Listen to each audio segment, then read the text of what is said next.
Welcome to the Times of Israel's daily briefing. Today is Wednesday, November 26th, day 782 of the war. I'm your host, Deputy Editor Amanda Borschel-Dan, here with our New York correspondent, Luke Tress. Thank you so much for joining me today, Luke. Yep. Thanks for having me, Amanda. Last week, outside of a New York City synagogue, anti-Israel protesters chanted pro-Intifada slogans, including death to the IDF. The aftermath of the protest is ongoing, with New York City Mayor-elect Zohran Mamdani offering new criticism this week. Luke was at the protest, and so he will give us the play-by-play. We'll also speak about U.S. campuses and continued strife facing Jews there, despite the ceasefire in Gaza. So all of this and more when we're back. I was worried, or I still am, about Mamdani because it was interesting. I was following this, of course, and here's a guy, a young man who's running on a platform of affordable housing and free buses and community grocery shops. And it's not that he's interested in geopolitics. He didn't speak about women's rights in Iran. He didn't speak about the Uyghurs in China. He didn't speak about the hunger in Sudan, by the way, a much larger tragedy than the one occurred here in Israel and Gaza. But he was really, really persistent about talking about what is happening in Israel. So it's not that he's a humanitarian or somebody who's really preoccupied with geopolitical problems. He was just focused on us, and therefore we have a name for people who are focused on the Jews and what the Jews are doing. And therefore I was worried about the fact that he was elected and about the way he was campaigning about Israel and the Jews.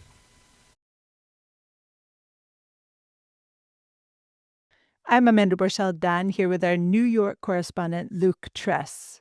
So last Wednesday, roughly 200 or so rowdy protesters disrupted an Israel immigration event outside the Park East Synagogue. So Luke, you were there. First of all, tell us a little bit about what the Park East Synagogue is in terms of the Jewish community, to set the scene. Park East, it's an Orthodox synagogue on the Upper East Side of Manhattan, and it's one of the more prominent synagogues in the city. And we've seen some protests at synagogues, similar events in New York City and New Jersey since the start of the war, but this is really the most high-profile target they've protested at. So this event was an immigration event put on by Nefesh B'Nefesh, which is a quasi-governmental organization, as far as I understand it, an NGO that helps immigrants or potential immigrants find their way to Israel. And outside of this event, there are these hundreds of protesters. So, Luke, first of all, my question to you is, how did you catch wind that there would be a protest at this event? So I follow what these activist groups are doing in the city pretty closely, and this was organized by a group called Pal Auda. It's one of the more hardline anti-Zionist activist groups in the city.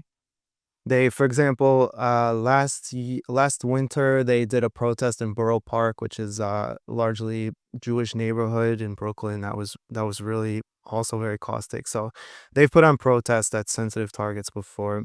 So I saw them announcing a protest against the Nefesh B'Nefesh event, and they had the address, but they didn't say it was at a synagogue. And then someone at Park East told me we're expecting a protest. The NYPD is talking to us about it. And that's when I connected the dots and realized this protest was happening at the synagogue. Okay, so you got there as a reporter for the Times of Israel and set the scene for us. How close to the synagogue were these hundreds of rowdy people? They were right next to the front door. There's two entrances to the synagogue. This was one of them that goes to their school. So if you're standing in front of the synagogue, on the right there are the anti-Zionist protesters. On the left, there's a smaller group of maybe a few dozen pro-Israel, mostly Jewish protesters. And they're behind police barricades. The police call it a pen. They're inside a pen on each side. They're maybe 15 feet apart from each other, with the synagogue door in between and police in between them also. So belonged to this event had to walk through the police and kind of between both crowds to get in the front door. On the opposite side of the street, there was also some demonstrators, but there were mostly like probably around 200 of these protesters in this pen right next to the front door of the synagogue. And that's one thing there's been a lot of criticism about. Like, Jewish communities in New York are generally very laudatory towards the NYPD for their handling of protests, but in this case, there was a lot of criticism that they were allowed to gather on the sidewalk so close to the synagogue door. Right, that's obviously a very threatening sight to see for anyone who's trying to attend this event. And just spell it out for us. What were these protesters chanting? So there was a lot of really ugly rhetoric. So this protest was aimed at the Nefesh B'Nefesh event. It was an open house event to provide information about people interested in moving to Israel. And Nefesh B'Nefesh does not direct people to settlements, but for people who want to move to settle, like some of the bigger settlement blocks in the West Bank, they have information for them. So this protest was, they called it the Settler Recruitment Fair, which is not what this was. So some of the rhetoric was about settlements, like people had signs like "We see you stealing land," stuff like this, which is also not what was happening. But some of it was kind of tangentially related to the event, but a lot of the rhetoric was not connected to the politics at all. They were shouting "From New York to Gaza, globalize the Intifada, death to the IDF, resistance, you make us proud, take another settler out." And it's also threatening because a lot of these groups consider all Jewish Israelis to be settlers. This is the kind of rhetoric they use. This comes from the settler colonialism academic theory. It's kind of rhetoric that's meant to delegitimize Jewish presence in Israel, referring to all Israelis as settlers. Like, we saw a lot of this after October 7th. So those were the chants, and then there was just a lot of insults. Like, both sides were shouting insults at each other. The Jewish and the anti-Zionist side, they were shining bright flashlights in each other's faces. So it was ugly on both sides, but more from the anti-Zionist side. They were repeatedly calling Jewish people rapists and pedophiles, talking about anti-Jewish conspiracy theories. And then one of the protest leaders gave a speech where he kept saying, "We need to make them scared." So deliberate intimidation against this event and the people there. Right. And as you mentioned, this is a far left coalition. And part of that coalition is, I believe, the Jewish Voice for Peace, correct? So they're also ostensibly at least Jews as part of this anti-Zionist bloc, correct? Yeah, so Pal Auda, the main organizing group, I'd call them more an Islamist pro-Palestinian group than far left. I don't think they are involved in other far left issues.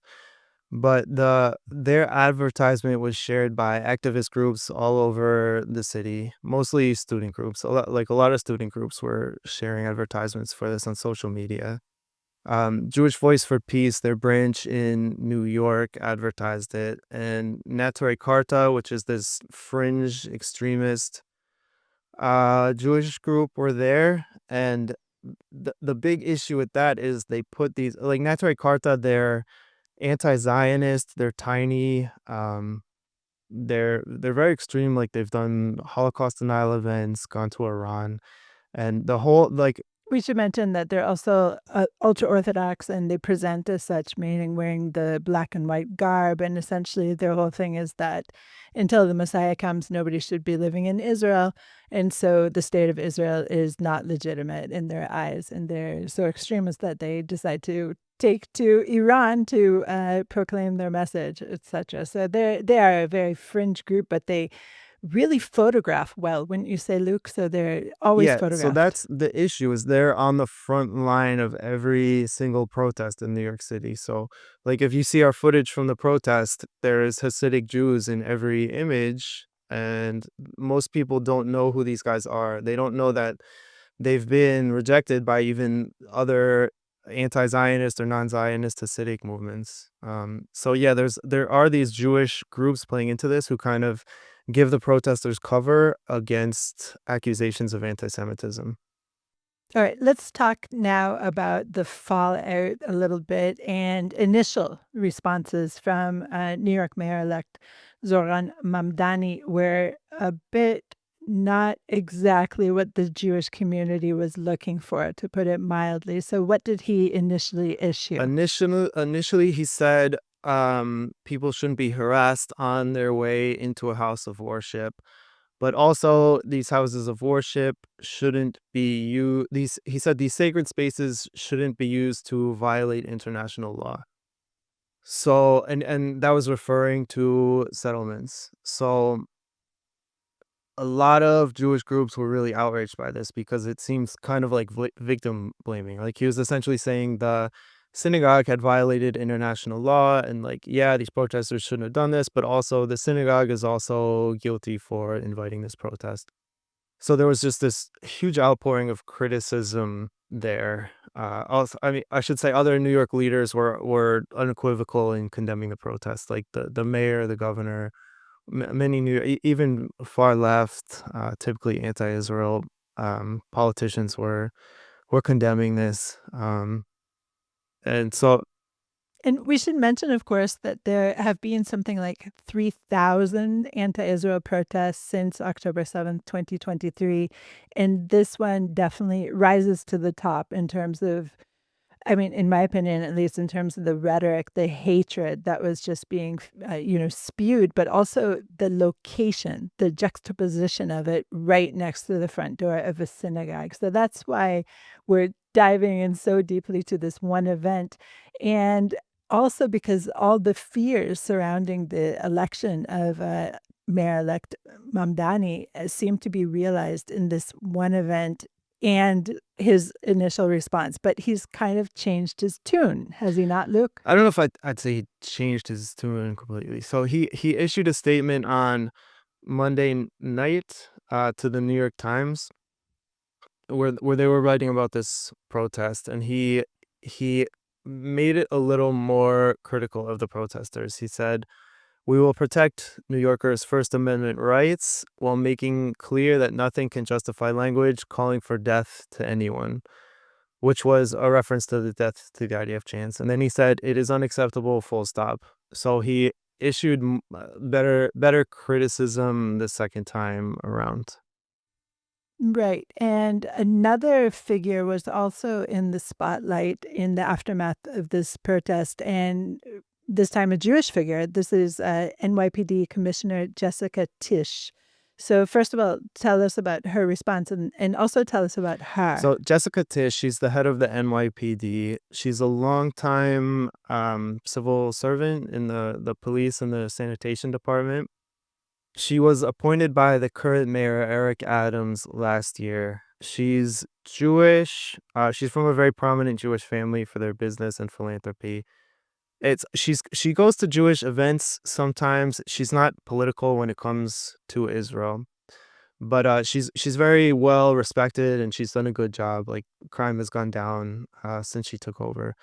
So Mamdani, during the campaign, had said he would reappoint her in his administration, which he did. And that was a big deal for moderates who were concerned about the police under Mamdani because of his past antagonism toward police. So he kept Tish on, which I think calmed a lot of people down.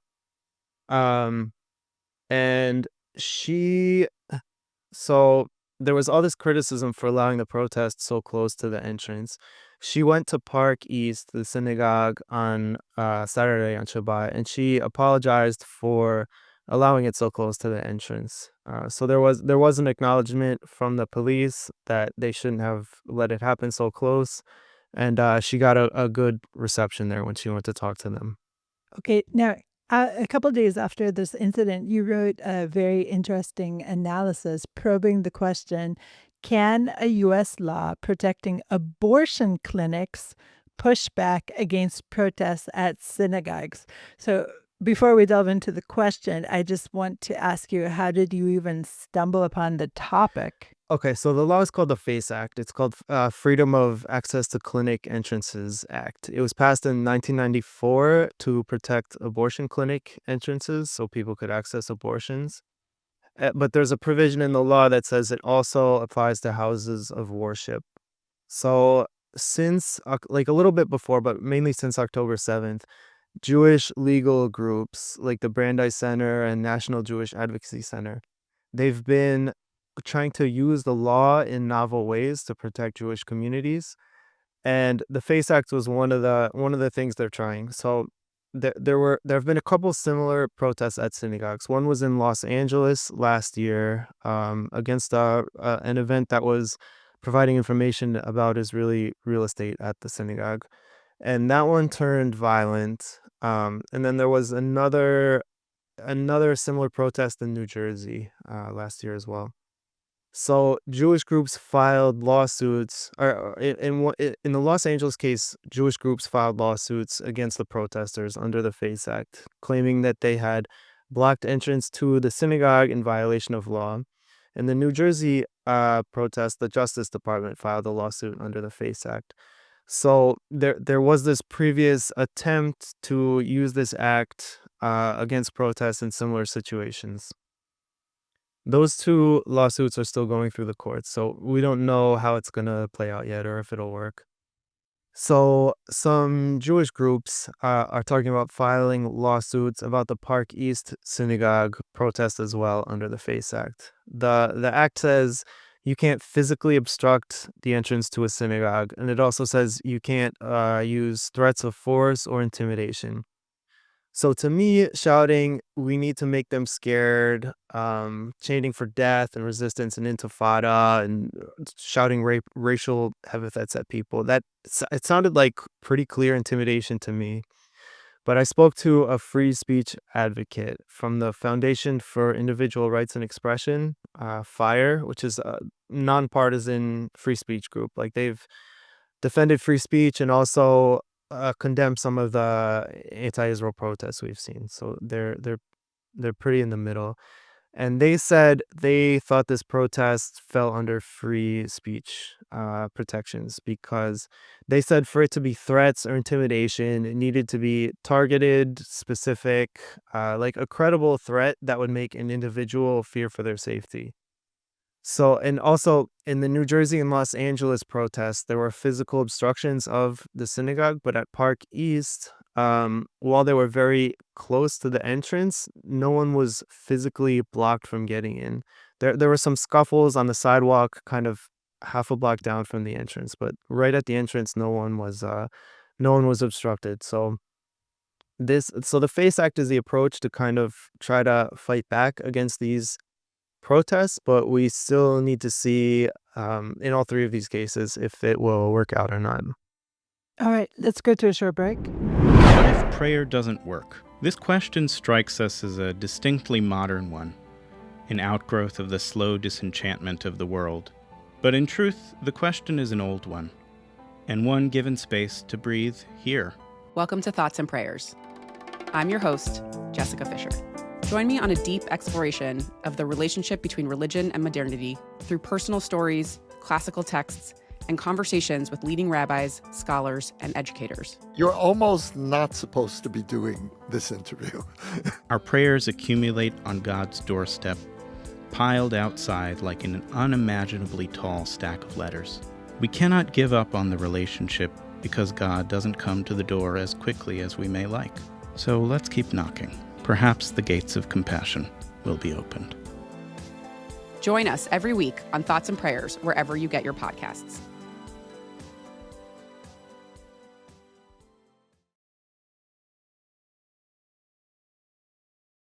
And we're back. I am Amanda Borschel-Dan here with our New York correspondent, Luke Tress.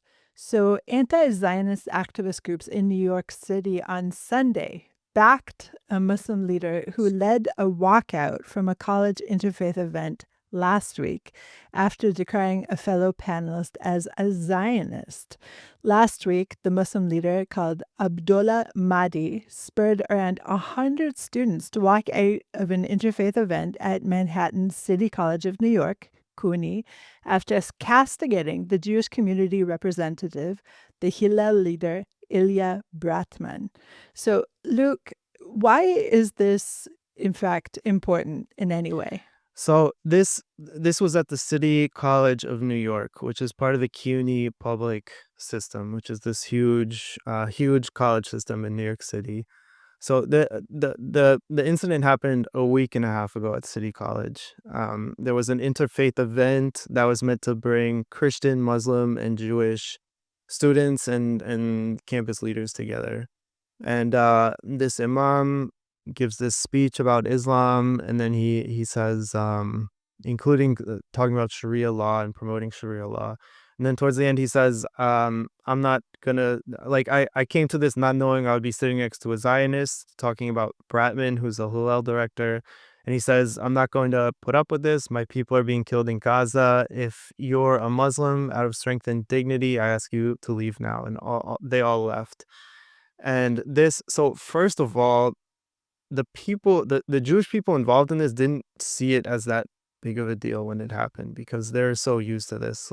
I just kind of stumbled. I just heard about this from someone else and called them.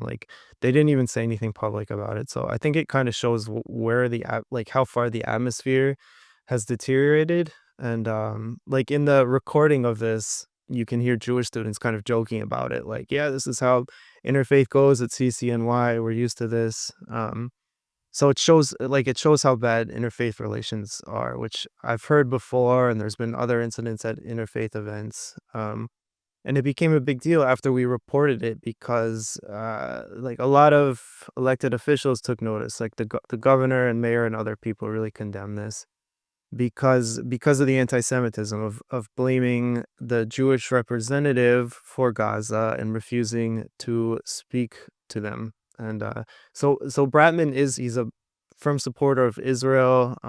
He would say he's a Zionist. So it gets into this issue of when the Zionism, anti-Semitism, and similar to the Park Avenue protest. But pretty much everyone who saw this agreed that it was really clearly anti-Jewish, and it became a big deal. And the college they said they're aware of it and investigating. I checked in with them today. They didn't tell me anything. So it's significant in the anti-Semitism and interfaith efforts, and then also CUNY itself, because CUNY has been grappling with allegations of anti-Semitism for a long time, and they've done a lot to push back against anti-Semitism. But this is just another issue on one of the campuses that they'll have to deal with. I guess one of my questions in this type of situation is, perhaps this was pre-planned by this imam, Abdullah Mahdi, and perhaps he did it in order to grab attention. And so by us reporting it, though it is obviously newsworthy, and as you said, this nexus of anti-Semitism and anti-Zionism is super important to uncover. I just always wonder, are we feeding the tiger a little bit by putting a spotlight on these, grandstanding efforts? What do you think about that? So first, I don't think they wanted this to go public. The student groups involved didn't say anything publicly until after we reported it. And Bratman told me some of the anti-Israel students had been filming. I looked through a lot of social media. I couldn't find any footage. Bratman also told me that there were student reporters there for the campus newspaper who were filming, and the imam told them to delete the footage, and they did. So it seems like they didn't. I couldn't confirm that with anyone else, but assuming that's accurate, it seems like they didn't want this to get out. And as for feeding into it, that's a concern. In this instance, I don't know. But I think it's important to shed light on what's happening, even if it feeds into some of it. I also think our readers and our audience aren't kind of people who will get inspired to protest by this or something. So I think this is something I think about, but I think it's important to continue to shed light on incidents like this, and because people should know what like the environment is like for Jewish students. Like I've heard for even before October 7th that Jewish students on community campuses and other campuses in the city are struggling. So I think people should be aware of it in order to try to affect change there. Right. And also another issue at play. I'm sorry that I played devil's advocate a little bit with you, but another issue at play here is, of course, the location and the funding for this university system is, partially, I don't know if largely, but in a great percentage from, public funds. And so it is actually incredibly important, in my opinion, even though I did play devil's advocate, to have these things on the record, and especially if the allegations that it was tried to be clamped down upon. That's extremely troubling. Now, let's turn to another situation which is puzzling to me, and I'm talking about the University of Pennsylvania.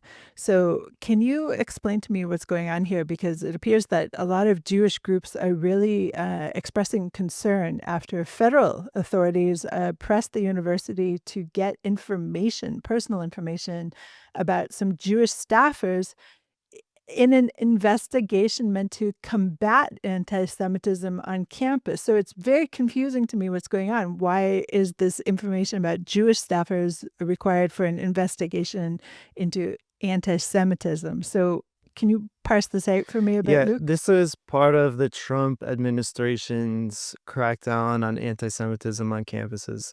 So at UPenn and a lot of other elite universities, they've been very aggressively going after alleged anti-Semitism and anti-Israel activism that crosses the line. And they opened an investigation at UPenn last year. And as part of that investigation, they asked the school to provide them with the names and contact information of Jewish staff. They didn't say just give us Jewish staff names. They said everyone involved in Jewish clubs, the members, organizers, their information, people who were contacted by the anti-Semitism task force on the campus, people who received surveys. So they use these kind of connections to ask for essentially the identifying information of UPenn Jewish staffers.